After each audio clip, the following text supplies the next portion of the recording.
नमस्कार. आपण पाहत आहात एक्सक्लुसिव्ह न्यूज 24. मी आहे बालाजी जगतकर. परळी वैजनाथमध्ये मराठा भवनासाठी देण्यात आलेल्या जागेवरून आता मोठा वाद निर्माण झाला आहे.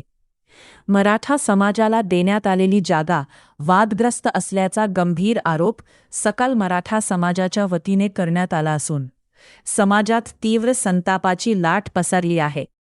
परळी नगर परिषदेकडून दत्तात्रय देवस्थान मंदिराच्या गट क्रमांक 413 मधील वर्ग 2 इनामी जमिनीतील तब्बल 28 गुंठे जागेचा बेकायदेशीर ताबा देण्यात आल्याचा आरोप करण्यात आला आहे.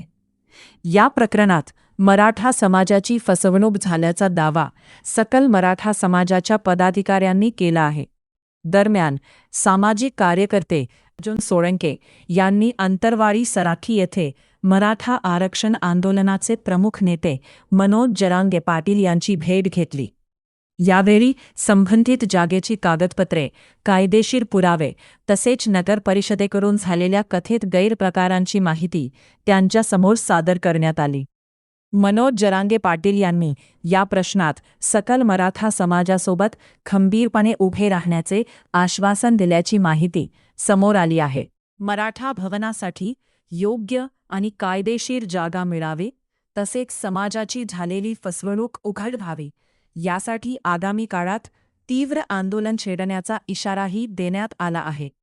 मराठा भवनाचा प्रश्न हे केवळ जागेचा नसून समाजाच्या स्वाभिमानाचा विषय असल्याची भावना समाज बांधवांकडून व्यक्त होत आहे.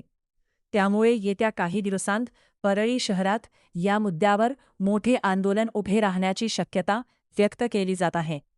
सध्या इतकेच. पाहत रहा बीड अक्षरधाम न्यूज.